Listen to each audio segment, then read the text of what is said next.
I apologize for the damage I've placed upon your establishment, sir.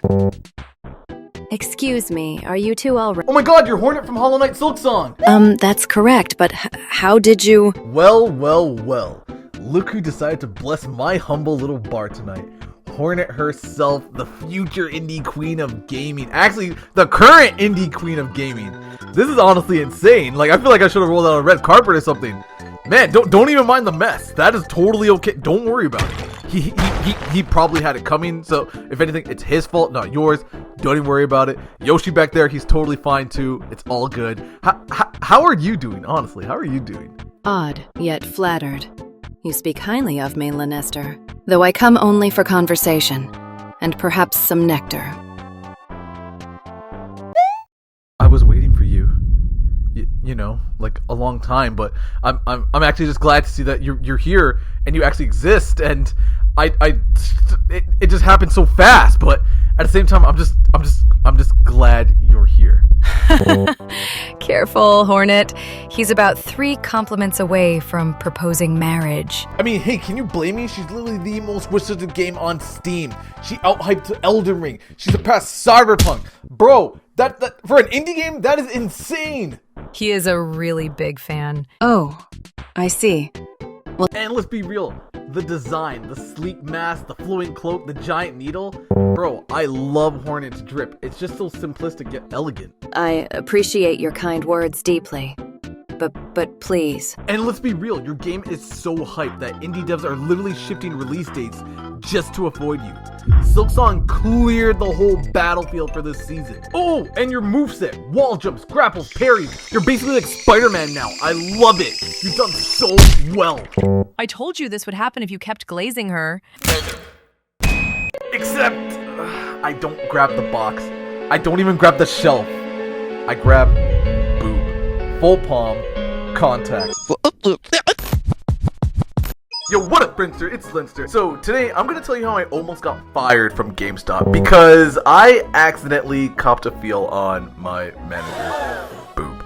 No, I'm not proud of it. Yes, this is real. And no, I don't know how I still had a job after this. Bro, I was just lucky. I mean, maybe it has to do with the sheer fact that we were disgustingly understaffed, but I just want to believe that I was just lucky. So let me take you back to my GameStop era. It was 2017. The Nintendo Switch had just dropped. We had around 85,000 pre-orders and roughly half that in stock of consoles. The gamers were acting all feral. Children were crying. Grown men were threatening to fight me over some Breath of the Wild nonsense. It was a time that I low-key kind of miss. I don't know.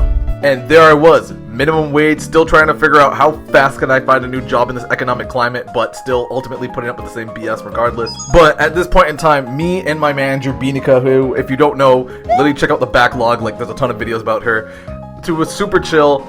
Everybody loved her. Her energy was getting us through this chaotic time. And she had this crazy boss energy, if you hadn't known about her. She could call you chief and make it sound like a death sentence. I don't know why. I respected her deeply, but slightly feared her at the same time. But not really. It was a weird era for me. Anyway, like I said, I just do my best to try and be a model employee. I would come on time. I was overly enthusiastic. And I'd drink more energy drinks during that time in my life than any other period. So anyway, it was a Saturday, which if you ever worked retail, you would know this is the day when God turns off the difficulty settings and switches everything into max chaos mode. I don't know what it was with people on this damn day. They would just crash out. We were slammed. A wall of customers, phones ringing, kids crying. One dude was literally trying to return a copy of NBA 2K on the grounds that LeBron James looked at him funny. So I'm in the back doing my best impression of a raccoon in a warehouse trying to carry this massive box of used PS4 trade-ins. I'm talking 60 pounds of dusty consoles, mystery Cheeto stains, and a lingering scent of Axe body spray. I don't know why they always thought that shit would work. It never did. Now, I don't know what it was with that day, but bro, it was only 2 of us at a time. It was weird. So it was just me, Beanica, and we were just trying to get through all these people and their pre-orders, all these people and their trade-ins and everything else going on. Now, I'm carrying these boxes out, right? And I can barely see over everything, but I'm trying to get to the counter like a hero or like a damn retail Hercules. I don't even know, man. And I'm rushing because I left some dude low-key hanging at the register. Beanica is bent over restocking the shelf below the register, and I'm not looking. I can't see. All I know is that the box is slipping, and I reach out with my left hand to stop it from falling. Except I don't grab the box. I don't even grab the shelf. I grab full palm contact. Like a quick time event, I just failed that in real life. I didn't even squeeze. I just placed my hand on her titty like I was giving it a blessing. I don't know. And for one horrifying second, we both froze. Like a screenshot. Like a paused anime fight. The world stopped spinning. Halo music played faintly in the background. And I just yelped. Like, I not even screamed, bro. I yelped like a small dog who stepped on a Lego. I dropped the box. It made a sound like Thor falling down the stairs. And Beanika slowly stands up, turns to me, and just says, "Did you just grab my boob?" And the customer who I was gonna help is now leaning on the counter, staring at me, just going, "Oh, screw this. This is better than watching Game of Thrones." Now, let me tell you about fight or flight. There's also a third option. Malfunction. I glitched. I blue screened. All I could say was, it was an accident. I didn't mean, I was trying to save the box. I mean, I didn't mean to, like, your chest, it was just in the way, but I didn't mean to, like, grab it like that. It came onto me. No, not like that. Like, it didn't come onto, oh my god, please, just make me stop. And Beatika's just there blinking at me. Bro, I genuinely thought I was gonna be walked out in handcuffs or some shit. Like, it felt so weird. But then she laughed. Like, she just genuinely laughed. Bro, thank God she laughed, man, because I could not right now. And she was the one who was like, "Dude, relax. You look like you're about to crash out and cry." Bro, no shit. Like, yo, I had no idea what was going to be going on. But, luckily, things went a lot smoother than I was already thinking in my overthinking, anxiety-induced brain. Like, yo, I think I literally blacked out from, like, relief. She told me to go take 5 and come back when I wasn't vibrating like a phone on silent mode. Not gonna lie, bro, I mad needed that break, yo. I was doing the job of 4 people because we were slammed and heavily understaffed, like I already mentioned. And funnily enough, we never talked about it again for the rest of the day. Thank goodness, because, bro, I could not deal at that point. Except, at the end of the day, she's like, "Hey, tomorrow you're gonna be working with Summer. Try not to grope her during your shift as well if you can." Bro, you know what? Solid advice that lives rent-free in my head, and it's very trauma-inducing. Now, bro, let my fumble be a lesson to you all. Never carry a box you can't see over. Like, just don't, bro. First of all, it's not safe. Secondly, bro, you don't know if your manager's chill like mine. And keep your hands to yourself, even when a PS4 is falling. Let it fall. Actually, you know what? Don't.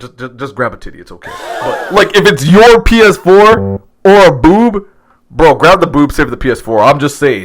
What happens to you after is on you. That's all. That's it. That's all I can advise. Also, if you thought this was insane, wait till you hear about the time when we had to actually go to a video game convention to sell products for our company. And I was her +1.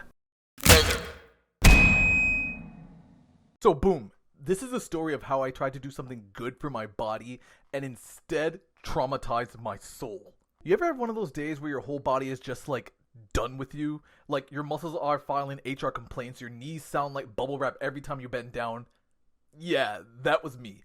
Post leg day, post trauma, post feeling like I just got put in a sharpshooter by God. I'm not gonna lie, I was going through it. I was sore in places I didn't even know have nerve endings. I bent down to tie my shoe, and bro, I scared the crap out of my neighbor's dog. So I get into work, somehow, limping into GameStop like I just fought off a Dark Souls boss, and my co-worker, Fitz, he sees me and just goes, "Damn, you good?" And in all honesty, I'm barely alive at this point. And Fitz, with the smuggiest look I've ever seen on his face, he just goes, "Yo, bro, you've ever been to Tokyo Paradise?" And I pause, like, bro, is that a sushi place or a spa? He's like, "Both, spiritually." And I should have run right there, but no. Fitz leans in, lowers his voice, like we're exchanging FBI secrets, and says, "Trust me, bro, it'll change your life." And spoiler, it did, but not in the way I was expecting, at all. So the next day, I decided to treat myself. I'm like, you know what? I deserve a massage. I deserve to be pampered. I deserve cucumber water and soft music playing in the background. I leave the gym, sweaty, tired, limping slightly like I just escaped from a low-budget zombie film, and I plug Tokyo Paradise into Google Maps. No website, just one blurry picture and 5 stars. 5 stars. That's gotta be a red flag, right? But I ignore it. I'm feeling hopeful, optimistic. I even put on some R&B to set the vibe before I go in. I roll up to the address, and I immediately feel the Holy Spirit trying to snatch me back into the car. I mean, the building doesn't look like a spa. It looks like a K-drama nightclub, and a neon sushi bar had a child, and then left it in a strip mall behind a gas station. It was a lot going on. There's a neon pink sign blinking Tokyo Paradise like it's trying to hypnotize me. Music is playing faintly. Some weird J-pop remix of Usher's Nice and Slow. I don't know, something like that. And I should have turned around right there, but no. I'm still out here like, don't judge a book by its cover. Wrong! I take a breath and open the door, and the smell, it hits me like a final smash. Lavender oil, incense, and something sinisterly sinful. It smelled like secrets, like betrayal, like somebody had just confessed to cheating in a scented candle. The light was dim, too dim to be honest with you, and the walls were red. Not a warm red, not a calming red, but Dracula's basement type of red. A velvet curtain slowly parts, and this woman steps out wearing a silk robe and mystery. She looks at me with a voice so soft it probably drinks oat milk and says, "Welcome to Tokyo Paradise." I'm thinking, okay, she's really into her spa aesthetic. That's cool, I guess. But then, I see two women in the waiting room wearing similar lingerie, getting what I thought was a massage. Now, here I am, squinting at them like I'm doing taxes with no calculator. Unusual uniform, but hey, maybe it's one of those high-end places, you know? Again, I'm still trying to be optimistic at this point. I'm still giving this spot the benefit of the doubt.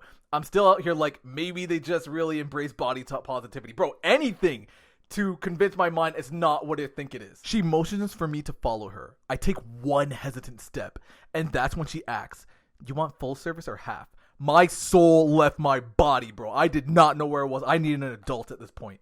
And this is when the realization set in. In that moment, my brain put together all the pieces like Sherlock Holmes with PTSD. Tokyo Paradise, silk robes, lingerie, full service. Uh-oh. Not only was I cooked at this point, bro, I was deep fried. I panicked so hard. My fight or flight system just hit pause. I don't know why. I kind of just stood there like a random NPC, bro. All my charisma, all my confidence, I don't know why, it just dropped to -20. I literally forgot how the human language worked. So she's just there, and she tilts her head and goes, "Sir?" And I finally stammered out like, regular massage would be cool. Like a PG-13 Disney Channel type of thing, man. It was so corny. And take it in. Tell me how she looked disappointed at me. She looked at me like I just ordered toast at a steakhouse, like disappointed, betrayed, like I wasted her robe energy. Bro, no one asked you to do that. But she sighs, nods, and leads me deeper into the back room. And y'all, bro, man, this room looked like if Valentine's Day had a breakdown. Red silk sheets, dim lights, a pole in the corner, literally a pole, like you know what type of pole I'm talking about. And I don't know why it was there, but it was. I started praying silently in my head. God, if I make it out of here with my pants on, I swear I'll never ignore Yelp reviews again. I should have at least checked those dang reviews, but I didn't. Now, at this point, I'm not gonna lie, I was kind of in full-on panic. I sit on the edge of the massage table, frozen, my glutes still screaming from leg day, but now joined by a new tension in my soul. Then the woman from earlier, one of the lingerie ladies, walks in. Not a towel, not scrubs, lingerie. She closes the door and locks it. And I'm not even gonna lie to you, I was looking at that door like it's the last helicopter out of a zombie movie. I mentally mapped every escape route possible, every vent, every possible way I could just dip out of here without causing a crazy scene. She walks towards me, and I kid you not, she giggles. Yo, I don't know, man. This feels weird to me. That's when I hit maximum anxiety. My brain was just playing boss battle music. She says nothing, just smirks. And I jump up at this point, and I go, you know what? I actually gotta go, and I'm just stammering at this point, trying to get out of there. So I'm just like, I gotta go, blah, blah, blah, blah. And not gonna lie, bro, she just kind of blinked at me. I throw $60 on the table. Man, I felt so freaking... I felt like I was doing prostitution. I don't know. I throw $60 on the table like I'm paying for my sins and sprint out of the room. My calf still screaming, my heart pounding, my soul clutching a rosary. I don't know, man. I just felt weird. Our Switch, the same Nintendo Switch that we put on display to try and sell off, was missing. I blinked. I turned around. Switch. Gone. Yo, what up, Friendster? It's Lennester. Say, guys, have I ever told you about the time my GameStop manager, Beanika, took down a thief at Comic-Con? Okay, like, let me add some context to it, because it's not like she just dive kicked him and he broke his leg, and then he, like, gave back our loot or whatever. No, there's a lot of context behind this one, because this one was actually kind of crazy. I was worried to tell it, but I got the okay, so we're doing this one. So, Comic-Con rolls around, and not only is Beanika a manager for GameStop, but she's also a manager for a local mom-and-pop game shop that sells, like, Magic the Gathering, other video game merch and whatnot in between, and she came up to me and she was like, hey, we need people to help promo our booth. Are you down to help me on the weekend? And I was like, And she's just like, dude, I promise you, it'll be fun.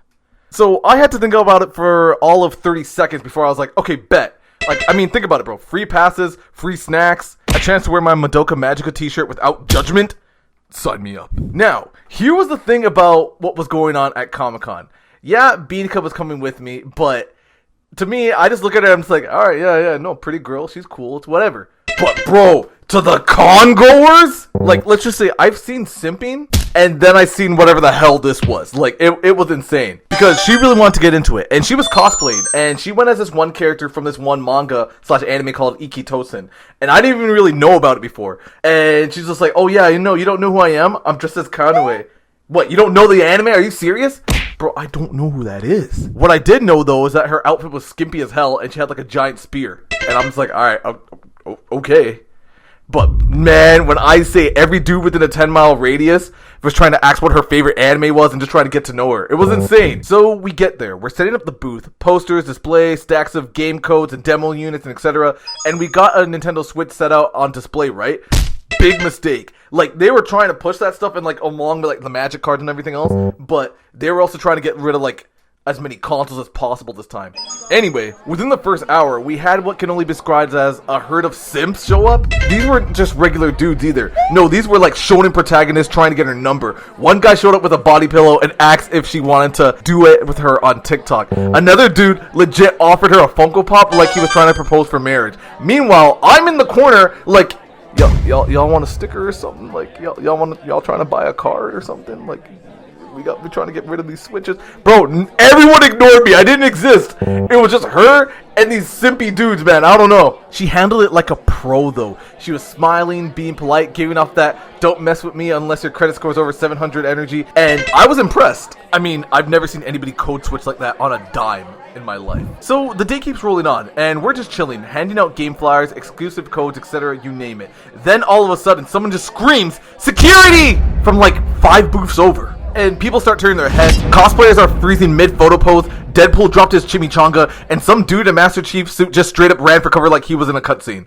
Like, from what I could see, it looked like a bunch of Naruto cosplayers got into a real-life ninja beef near the Funimation booth. I don't know. I was just trying to figure out what was happening when I noticed our Switch, the same Nintendo Switch that we put on display to try and sell off, was missing. I blinked. I turned around. Switch gone. And out of the corner of my eye, I see this sketchy dude trying to make a break for it. He's got the Switch in one hand, a lanyard in the other. Like, my man just did an IRL extraction. I've never seen anything like it. But then, Bianca, with no hesitation, no words, she just leaps over the table like it's a WWE match, grabs the dude by his hoodie mid-sprint. Dude stumbles, Switch flies into the air. I swear it did a 360 spin like it was in slow motion. She catches it in one hand like a damn movie scene. Okay, real talk, she kind of stumbled and that shit hit the floor, but still. And I'm just standing there holding a Magic the Gathering flyer like, did she just neutralize a thief while in cosplay? What the heck is going on? So security finally shows up. The guy's trying to explain his piece. Like, I didn't steal shit. Bro, I heard it was a raffle prize. I didn't know it was empty. Like, he was trying to make every excuse under the sun. Not gonna lie, you could kind of tell, like, this dude was a few cards short of a deck. But it was just a weird situation that happened overall. And I look over at Bianca, and all I can say is, like, yo, are you okay? And she's just like, yeah, it's nothing. She's just there brushing herself off. Her hair's still fine. Winged eyeliner, like, legit unbothered.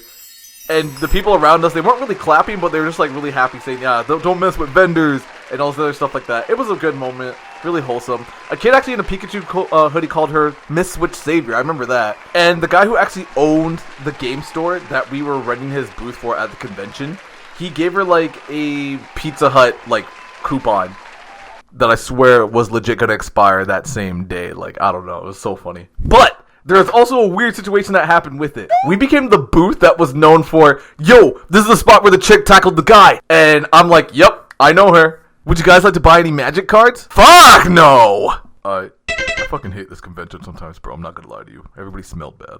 Now, the funniest thing about this was only day 1 of the 3-day convention that was going on. And once the dealer's room closed for that day, Bianca comes to me and goes, hey, yo, check it out. There's actually going to be a comic dance party later tonight. We gotta go. No, we're going. We're going! So I guess I was going, like, bro, I didn't have a say in the matter. Like, what the flip? And what happens next at this dance is insane. Like, I'm not gonna lie. Bro, take it in. I actually almost broke my leg. I legit almost broke my leg. But I'm actually gonna tell that story in the next video, just to give me some space so I can work on the other video I'm working on. Yeah, no, I'm going gangbusters, man. So look out for the second part of the story. I promise you, you're gonna love it. I hope. but she leans closer like it's a secret mission and whispers, "Come on, loosen up, just one shot. Come on." I'm not even lying to you. Okay, y'all, buckle up. This is the story about how my manager tried to get me drunk at a company party. And not in a fun, celebratory way. Nah, it was giving like traumatizing Lifetime movie type of joint. Now, before I start, let me say this. I am not a party person. If you ever invite me to a house party, I'm the dude sitting in the corner scrolling DoorDash like, "Yo, do y'all got any other snacks or nah?" So you already know I messed up the second I agreed to do this. But hey, they promised free food, and I don't turn down free food. That's basically my love language if you didn't know. Anyway, what started as a harmless team hangout turned into the most awkward HR nightmare adjacent evening of my life. And the way I escaped, pure cartoon logic. I'm not even lying to you, it's low-key insane. I left so fast I forgot my backpack, and that's how I ended up having to do a U-turn with my coworker as a bodyguard. Did I mention this coworker happened to be Beanica? Let's get started. So it's Friday night. My manager sends out this cheerful email like, "Hey team, let's unwind, celebrate this week, and bond. Drinks and food on us." And instantly, half the office is like, "Free booze, say less," and they're freaking out. And in the back of my mind, I already knew what was coming.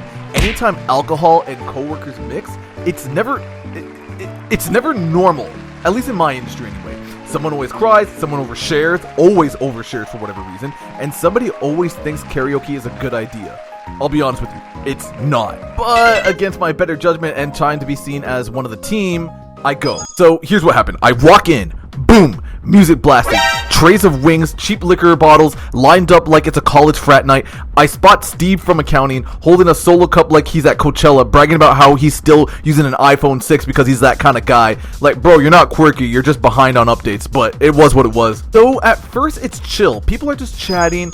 I'm posted up near the snack table like a raccoon guarding nachos. Then my manager swoops in, and suddenly, she's everywhere I go. Hold on, here's where it gets crazy. Hang on now. I grab a soda. She's there. I step outside for some air. She's there. I move across the room towards other people. Guess who's already there? Then it happens. She starts pushing drinks on me. I'm holding a Sprite and she's like, "You sure you don't want something stronger?" I mean, like, I make a mean margarita. I try to laugh it off, like, a good one. But she leans closer like it's a secret mission and whispers, "Come on, loosen up, just one shot. Come on." I'm not even lying to you. Man, the only shot I want right now is an espresso because I've been up since 6 a.m. making animations and designs for your company, and this annoying playlist is still on repeat. Like, what the? But if nothing else, she's persistent. Every time my glass is empty, another drink appeared. Like, she's the alcoholic fairy godmother, except instead of sending me to a fancy ball, she's trying to send me to the ER. And then come the compliments. Not the professional kind either. "You're such a hard worker." "Okay, cool, thanks." "You're really reliable." "Nice, thank you." Then it gets weird. "That shirt really brings out your eyes. Also, do you work out a lot?" Grabbing my arm. Enjoying the video so far? What if I told you an altered version? A true version of my work. A place packed with exclusive character art, animation, gifts, and more. You can even check out my new Sisters of Battle series, plus other games parodies I'm working on, and all other type of fire content. But it doesn't reside here, brother. It's only on my Patreon. With your help, I can create even more animations, cartoons, and awesome projects for you to enjoy. Bro, every little bit helps and you'll get to see all the behind the scenes action. So what are you waiting for, brother? Support your boy.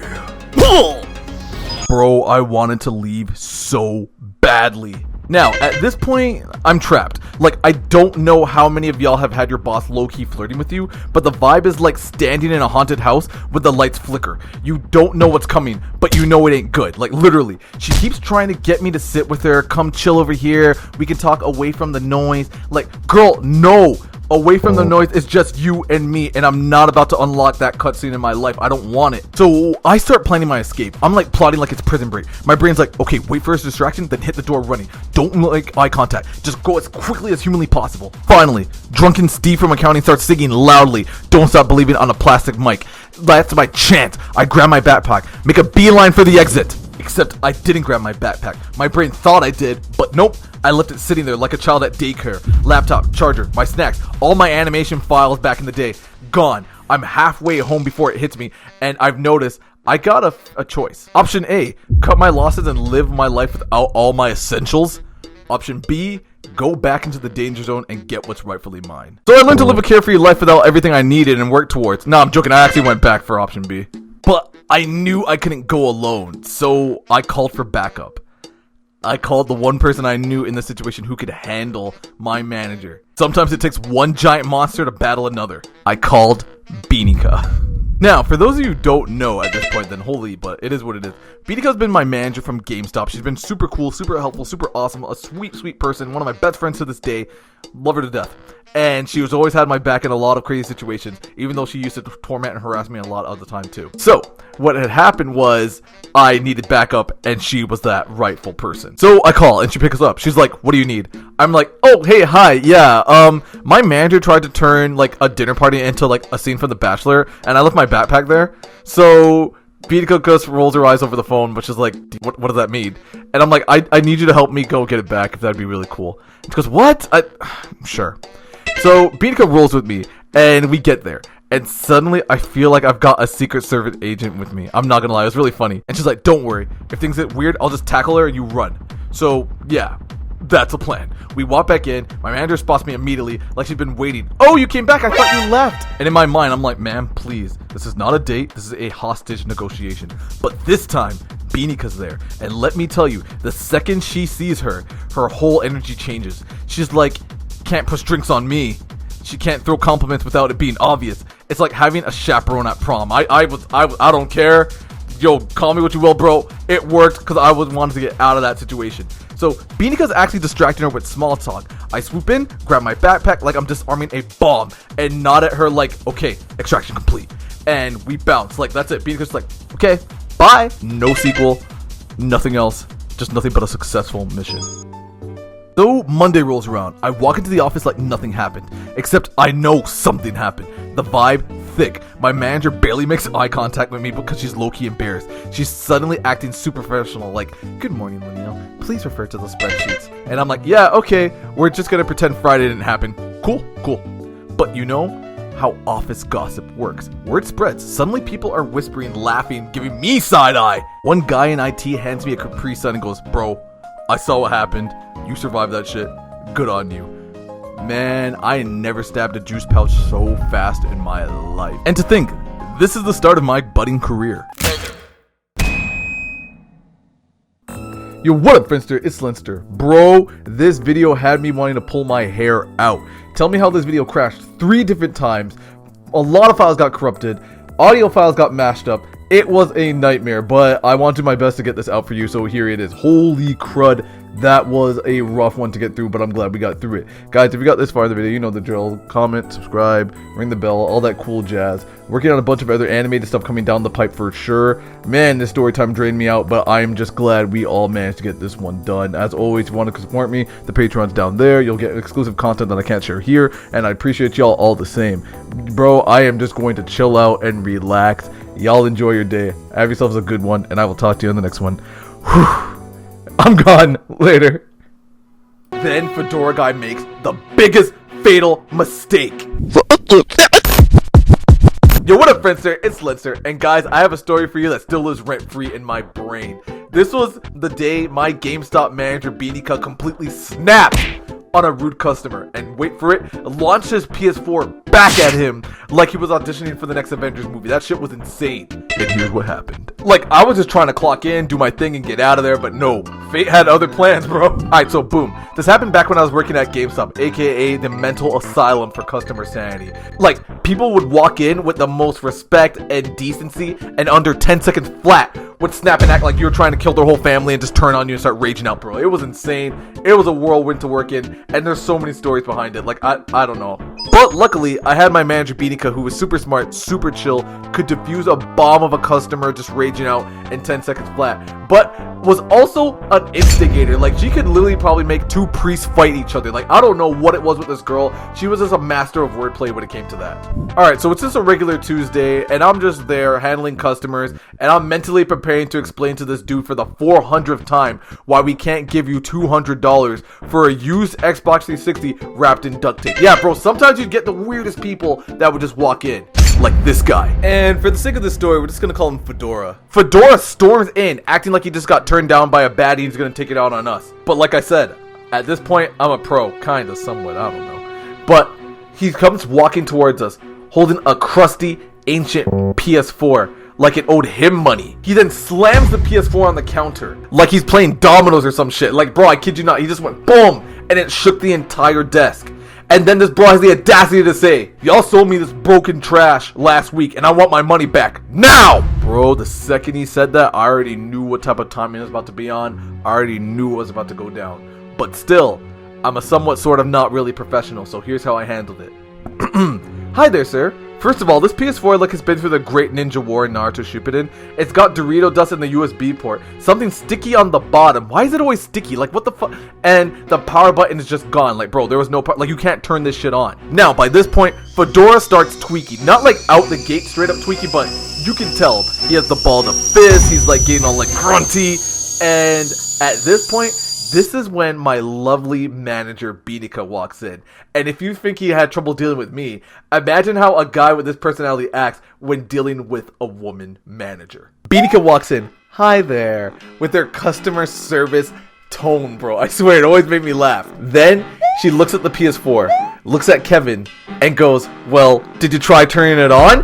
Bro, I lost my mind. I had to fight not to laugh. That shit was insane. I'm like, what? What do you mean? And that was it. That was it.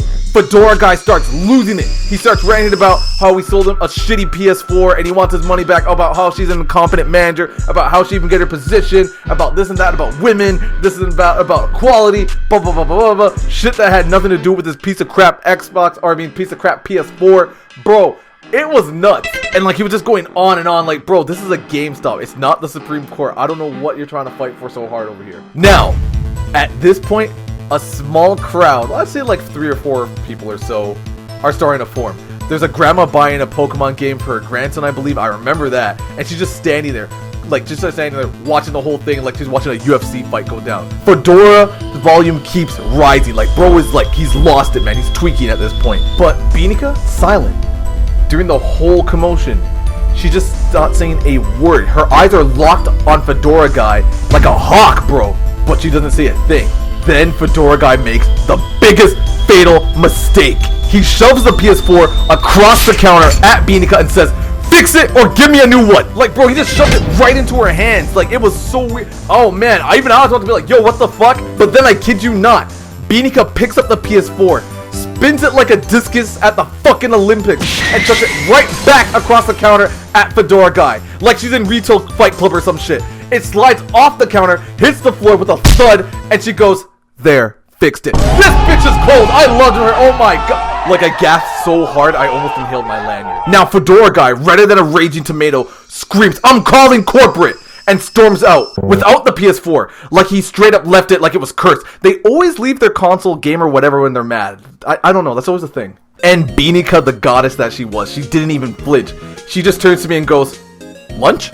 Like, this is more insane than the time we dealt with the stalker issue. This is more insane than the time where the girl tried to sell us hentai games and we had to tell her no, but she didn't want to take them back. Like, I don't know. Binika was just built different that day, and I was loving it. Like, the grandma gives her a fist bump. I'm not even kidding. She said, and I quote, that was better than Judge Judy. We ended up putting a do not serve sticky note on Kevin's old PS4 and used it as a paperweight. Bro, everything that day was coming up roses. I don't know what it was. I just loved it. And even our district manager, Mr. Minetti, made us throw it out. Rest in peace, PS4 wrapped in duct tape that was obviously abused. You were a real one. And this is when things get so scary. Put yourself in my shoes, bro, for like just a minute. I wake up in a hospital on a gurney bed, and I look around and I see a bunch of other cosplayers. Look, I can explain. Alright, so boom. 1 minute I'm busting out dance moves on the anime convention rave floor like I'm auditioning for a JoJo stand battle, and the next I wake up in a hospital bed with a Sailor Moon cosplayer holding my hand and whispering, you almost didn't make it, senpai. Oh, okay, alright, yo, that last part didn't happen, but the rest did.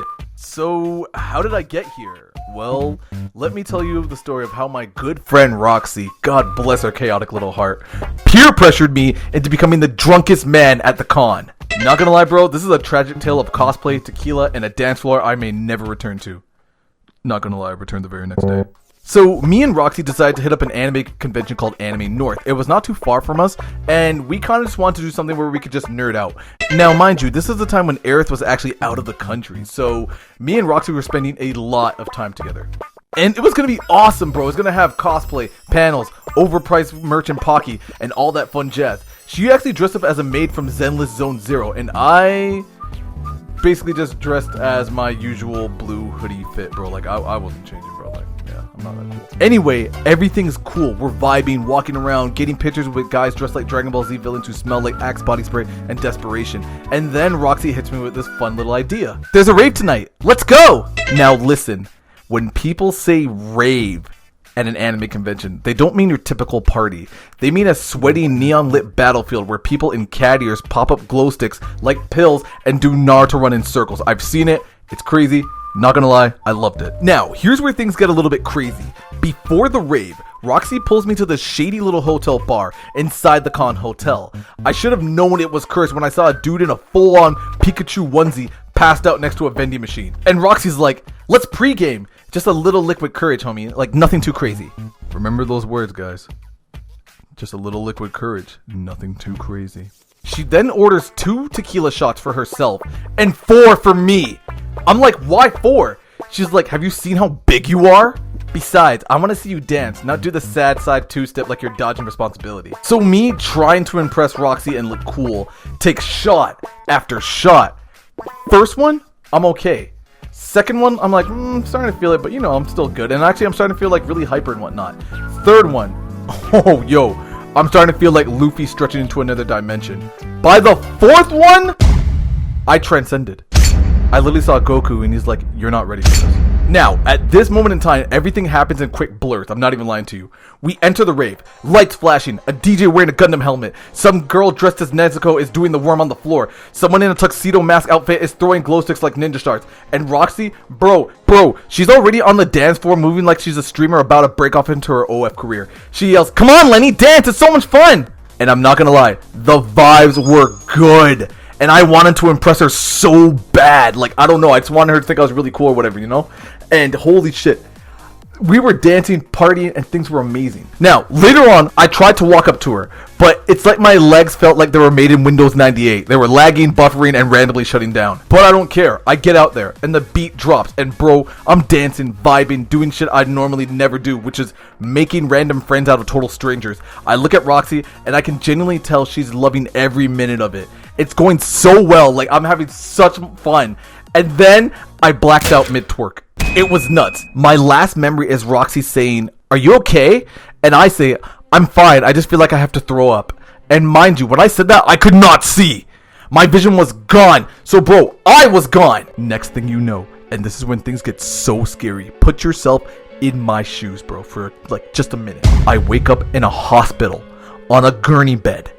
And I look around and I see a bunch of other cosplayers knocked out who are either drunk, publicly intoxicated, on some type of drug. It was insane. And it stretched so far. It felt like waking up in a scene of The Walking Dead. I had no idea what was going on. I didn't know how I got there. I didn't know where Roxy was. I was alone. Not really alone. I was surrounded by intoxicated strangers. But at the same time, I was the only one who had waken up in that moment. It stretched far. And one thing about Canadian hospitals, they are so fucking creepy, especially at night. So when I woke up, I was looking around. I still felt a little bit sick, but I felt like I could move. But one thing was clear. I want to get the hell out of here. I look down, and in between my legs, I see my backpack. And I'm like, what the fuck? So I look around, I try and feel, my wallet's gone. I open up the zippers in my backpack, and there's my wallet with my health card sticking out, meaning someone admitted me to the hospital. I then get up out of the gurney, and I'm like, okay, I'm going. So, bro, I proceed to make the most I need an adult phone call of my grown-ass man life. I call Roxy, and I'm like, hello, Roxy? And she's like, Lenny, where are you? I'm in the hospital. Yeah, I know. They wouldn't let me take you. I even tried waking you up when they put you on the hospital bed, and all I could do was shake your leg, and you were not moving. So I had no choice for them to take you to the hospital. That's okay. I was honestly so worried. Dude, I'm so sorry. I had no idea it was going to become like this. Here, I'll call you an Uber and have them come get you. And also, Len, look on the bright side. Today's day 2 of the convention. We'll have even more fun, I promise. Bro, I nearly died when she said that shit. And she went silent. Then she smirked. And she's like, oh, wait, I like that. Say that again. Nope. That's when I knew, that's when I realized I was one missed deadline away from being turned into her personal assistant. In and out of the office. Can I just say I love that I'm now telling the traumatic inducing stories I was too gun shy to tell beforehand? Alright, so take it in. I just graduated from college for the 3D animation art and design program. And bro, was I hungry. I was looking for a new place I could just really sink my teeth into and make a name for myself in the animation, video game, or art industry. I just wanted to start, bro. I was ready. But for some unfortunate reason, every single studio I had my heart set up for, be it from video games, TV, animation, film, VFX, you name it, they were already packed to the brim with artists and animators. Get out! Our nigga quota is full! Seriously, it was like trying to get drafted to the NFL or something. I spent days just aimlessly applying to gigs, hoping to get something, anything, just to at least build some experience. And one actually wanted to give me a shot. And so it begins.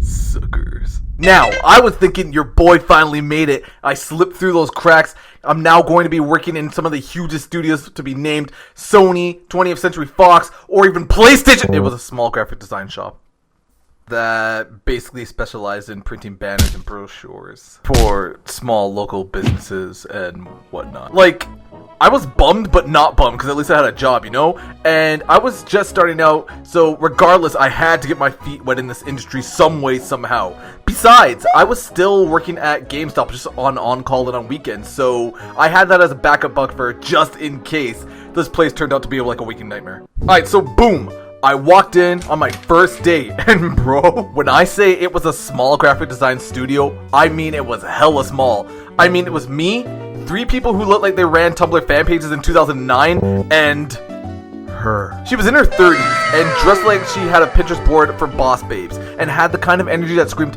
I drink wine alone, and I have questions about your love life. From that moment I walked through that door, it was like I unlocked a cheat code to her attention. It got really weird, I'm not gonna lie. And now I'm gonna be sharing that trauma with you. So today, I'm giving y'all the 10 very real, very ridiculous reasons why my manager was low-key, high-key, all over me. And no, HR didn't exist, bro. Like, this place was too small for rules. So, like, yo, buckle up. Reason number 1. I was the new guy. Look, when you're the new person, people naturally get curious, but she treated me like I was the new hot neighbor on the block who doesn't own curtains. Every little thing I did, she had to check in on. Need help logging in? I was like, no, I'm good. Want me to show you how the coffee machine works? I'm good. It's clearly labeled. I got it. You sure you don't need help with anything? Like adjusting your posture? That chair can be kind of funny. Adjusting my like... Ma'am, are we flirting or fixing scoliosis? Like, what's going on here? I actually have scoliosis, so that joke is actually kind of funny to me. Needless to say, she had quite the fascination with me, but I'm not even gonna lie. It got a little bit crazier from there. Reason number 2. I was big, and I was tall. Now, I'm over 6 feet tall and built like a linebacker who got lost and ended up in Adobe headquarters. That's why I'm here. That's why I like to animate. That's why I like to draw cartoons and hunched over a desk for years on end. But she would constantly be like, oh my god, you're so tall. I feel so tiny next to you. Like, ma'am, this is a workplace, not a Wattpad fanfic. Like, what are you telling me right now? Like, yo, one time she dropped her pen and I bent down to pick it up. You know, just to be nice, just to be a gentleman and whatnot. And she said, wow, you're really flexible for someone your size. And I'm like, yo, what does that even mean? Like, are we designing logos or testing my ability to be on the casting couch? Like, bro, this job was so crazy. It wasn't bad, but it's just that she would just say and do shit that just made me feel a type of way. You know what I mean? Reason number 3. I was the youngest. I was the baby of the studio. Everyone else there was in their 30s or pretending they weren't at least. She was constantly calling me kid or the baby of the team while simultaneously licking her lips like she just found a new meal prep. Now, you tell me, person watching this, bro, you tell me if this is weird. She once said, you remind me of my ex, except you smile more and you've got nicer hands. Girl, are you critiquing my font choices or fantasizing about my fingers? This was one of the most craziest things. And what I did, honestly, I just kind of like, you know, did my little smile and tried to like brush it off. But bro, I'm just like, yo, this girl's trying to, bro, what's going on? Yo, enjoying the video so far? What if I told you there's an altered version? A true version of my work. A place packed with exclusive character art, animation, gifts, and more. You can even check out my new Sisters of Battle series, plus other games parodies I'm working on, and all other type of fire content. But it doesn't reside here, brother. It's only on my Patreon. With your help, I can create even more animations, cartoons, and awesome projects for you to enjoy. Bro, every little bit helps and you'll get to see all the behind the scenes action. So what are you waiting for, brother? Support your boy. Reason number 4. I was the only one who knew how to use social media, or, well, I guess in this case, TikTok.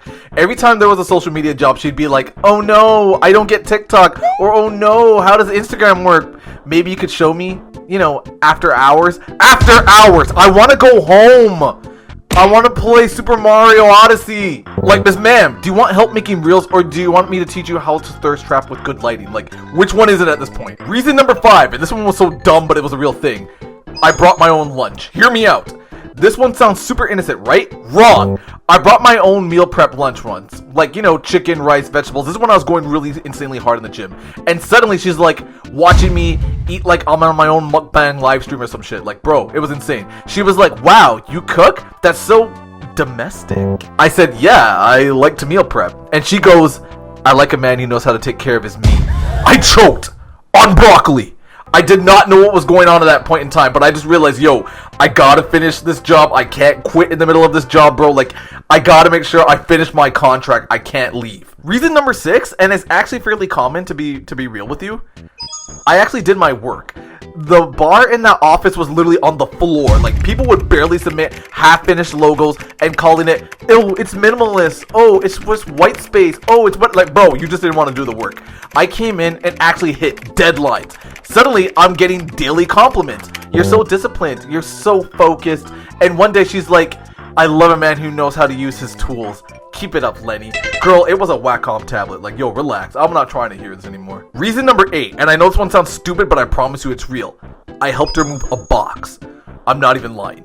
One day she asked me to move a heavy box of paper rings from the supply closet. I picked it up, and she just stood there, biting her lip, like I was reenacting a scene from 50 Shades of Graphic Design, bro. I don't know. She goes, wow, strong and creative. You keep it up. Girl, I moved 2 rooms of paper, not a couch, but okay. You know, I'll take a compliment when I can get one. And reason number 9. This is the definitive reason behind all of them. Reason number 9. Not 10. 9. 10 actually put a nail in the coffin, but 9 was a definitive reason. Hear me out. She was going through a breakup. Yep. I found out she was fresh out of a 4-year relationship with a dude who looked like a failed DJ or some shit. I don't know. And suddenly, I became her emotional support intern, even though I was just there to do my job and go home as fast as humanly possible. She'd come into my cubicle and be like, he never made me laugh the way you do, Len. It's so funny. Like, ma'am, I can't do this for you. Like, shoot. Like, my jokes weren't even that funny. Like, shoot, it was just, I was asking for design options and she would laugh over it. Like, they weren't even jokes. And lastly, reason number 10 was so stupid, but it was one of the things that made things go from, like, bad to catastrophic. Like, there's no other way I can really think about it. But here it is. I accidentally called her ma'am, not mom, not mommy, no, not baby, not whatever the case. Like, you know, I was being respectful, like I just said. I said, yes, ma'am, during a meeting, and she went silent. Then she smirked, and she's like, oh, wait, I like that. Say that again. Nope. That's when I knew, that's when I realized I was one missed deadline away from being turned into her personal assistant. In and out of the office. And bro, we weren't having that, remember? We're just here to get our experience and dip. That was it. Now, this is just an introduction to my manager. Let's just call her Audrey. A lot more crazy things happened with Audrey that during my 1.5 years in graphic design before I got my actual animation gig happened. She was fun. She was weird. She was quirky. She was lonely, I could tell, but she gave me a chance at my very first quote-unquote studio job. Audrey was a wild one, but she was a fun one. And bro, there's so much more. Let me know if y'all want to hear more that happened, because a lot did happen. Cop car. Lights just turn off. We're flickering, but lights turn off. But it looked like they were watching us, like trying to see what we were up to next. 2 cops hop out. One looks like he takes his job way too seriously. The other just kind of wants to clock out. I don't know, it's crazy. They walk straight past Astrid and Roxy and come for me. Bro, why? Like, could someone explain that part?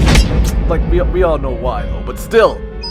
This is the story of how I almost got arrested on a casual snack run. I'm not lying, this shit was insane. Because apparently Doritos are a gateway crime now, I don't know. Anyway, buckle up. This involves me, my girl Roxy, and a human walking red flag we all know as Astrid. Alright, so boom.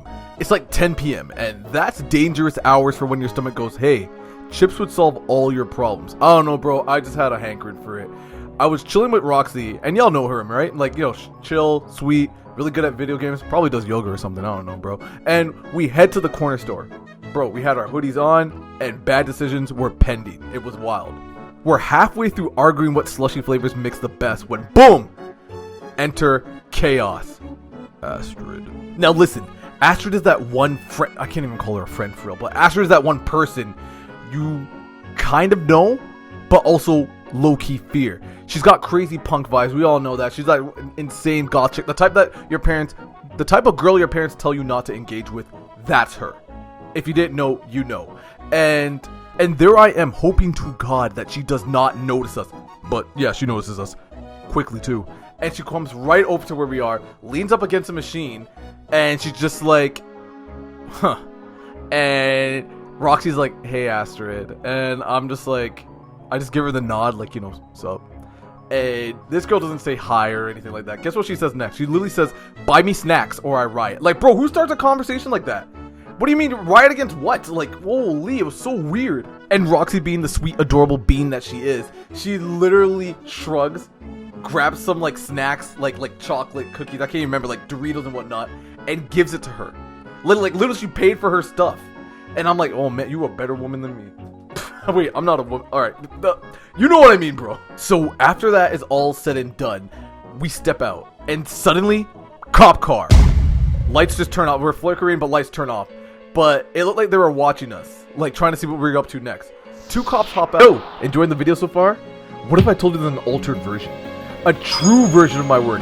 A place packed with exclusive character art, animation, gifts, and more. You can even check out my new Sisters of Battle series, plus other games parodies I'm working on, and all other type of fire content. But it doesn't reside here, brother. It's only on my Patreon. With your help, I can create even more animations, cartoons, and awesome projects for you to enjoy. Bro, every little bit helps, and you'll get to see all the behind-the-scenes action. So what are you waiting for, brother? Support your boy.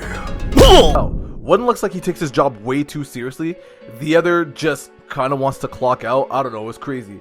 They walk straight past Astrid and Roxy and come for me. Bro, why? Like, could someone explain that part? Like, we all know why though, but still.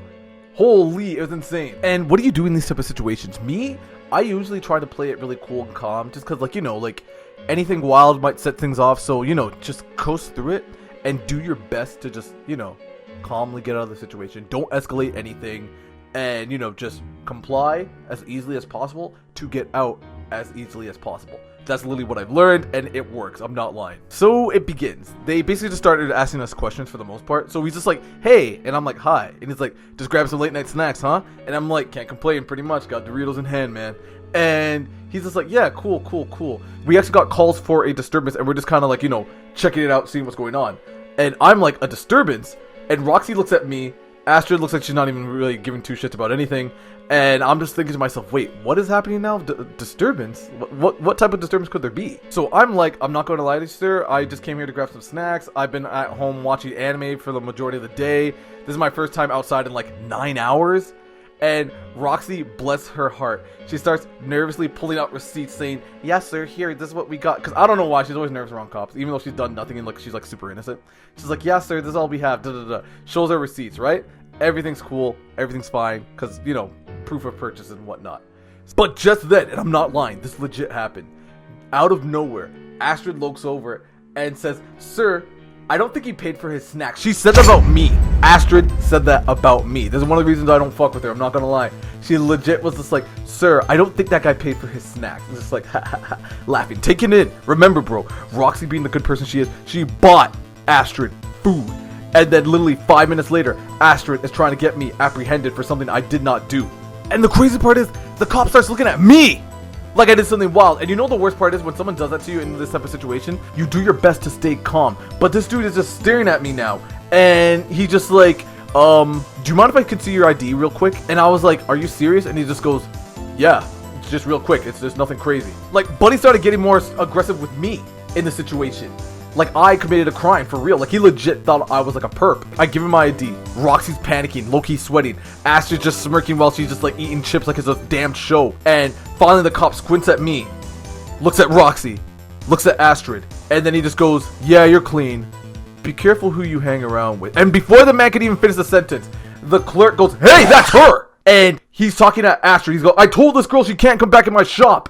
And there she is yet again. And the whole area is just like, oh my gosh, like, cop looks over at Astrid. I'm looking at Astrid. Roxy's like trying to grab my sleeve. And then the cop goes, what about these two? And the clerk looks at us and he goes, small girl and no big meat? No, they're fine. Let them go. And we get the fuck out of there. We just book it, man. We're gone. Man, shout out that guy for remembering me by No Big Meat. I hate that name, but damn, it saved my life, bro. I'm not gonna lie. So, moral of this story. 1. Always keep your receipts. 2. Don't slushy and loiter. Bro, if you already got what you want, get out of there. And please, be very mindful of the friends you hang out with. Holy shit, your network is your net worth. Like, oh my goodness, that saying is real for a reason. And C, maybe don't hang around with Astrid because for whatever reason, law enforcement tends to get involved. I'm just saying. Oh, and by the way, halfway home, I dropped my slushy by accident. Guys, you won't believe it. I finally got myself a girlfriend. You won't believe it. She's so hot, really pretty, really cool, kind of scary, but she's also really pretty. That's awesome, Kyle. Who's the girl? You won't believe it, dude. It's Astrid. And so the nightmare begins. Fellas, gentlemen, I have to let it be known. Let me be clear. Let me be clear. I know you've seen that really cute girl and you think she's a little awkward, a little quirky, you might call it. Does shit more bizarrely than you think, and frankly sometimes downright illegal. But you think to yourself, you know what? She's really cute. She's probably really sweet on the inside. I can fix her. You cannot. You cannot fix her, bro. She's not a project. She is a walking embodiment of trauma with a 3 a.m. Apex Legend addiction, and she does not need therapy. She does low-key need the therapy, but she ain't gonna take it. All she wants is a new controller, a vape charge, and your soul. Your soul. Let me explain. Just strap in and let me explain. So with that being said, here's why you should never, ever try to fix the crazy goth gamer girlfriend. Number 1, you're not her boyfriend. You're her emotional NPC. You think you're in a relationship, but to her, you're just the emotional support character in her chaotic D&D campaign. Let me explain in context I understand, which is nerdy and video gamey. Let me do this. She'll hit you with the, I'm so broken. And then you being the sweet, understanding dude, you're gonna be like, you? No, you're not. And besides, babe, I'm here to help you heal. Bro, she doesn't want to be healed. She wants to trauma dump on you during a Resident Evil 4 speedrun while sipping a cold brew out of her skull mug. Yes, I had to use that much context because that's what happened. Not to me! Not to me! To a friend of mine. This wasn't my fuck up. Number 2. You suggest she looks cute in something other than her traditional garbs and robes and whatever the fuck she always wears. Like, you'll be like, hey babe, you look cute in something like pastel. And she'd pause, stare at you, and look you dead in the eye and whisper, you know what? It's better if you just shut the fuck up. And then just go right back to doing whatever the hell she was doing. I'm telling you, bro, I saw it in real time. Dude looked stunned as hell. I did not know what to say. I just kind of stood back and went, damn! Number 3. Her diet is 90% Monster and 10% Sprite. That's already a terrible combination and a massive wake-up call. She wakes up at 2 p.m., opens a warm Monster from under her bed, and calls it breakfast. You ask if she wants something healthy like eggs or oatmeal. She pulls out a vape and says, I'm intermittent fasting, like spiritually, like can you get the fuck off my back? And she starts hitting that shit. She then proceeds to DoorDash flaming hot Cheetos and scream at 13-year-olds in League of Legends. Oh my god! Bro, I tried to save him. Number 4, and this one's gonna hurt, but it's so real. She doesn't even want a boyfriend. She wants an emotional doormat with a beard. You think you're her love interest? Nah, bro, you're not. You're the guy holding her purse at Hot Topic while she flirts with the dude working there to get a better deal and shit. She tells you she loves broken people, but forgets to mention she's the one doing the breaking. Like, yo, and you hope your homeboy will listen to reason, but they just don't. Please, wake up and escape while you can. Number 5, and this is just like a personal thing, but I'm not gonna lie, it's what I heard, it's what I know. Her room looks like a Hot Topic exploded during like a Edgefest party. I don't know, man, it's crazy. You walk into her room and it's just like being jump scared by all this random Funko Pop shit and all this random dirty stuff, K-pop posters, a pentagram, ramen packets, a spiritual sticks, like all this shit, you name it. And she had like 6 monitors, a hell of a boss plushies everywhere, a body pillow of Cynthia from Pokemon. Yeah, I'm not lying, that shit actually happened. And you whisper to yourself, nice setup, babe.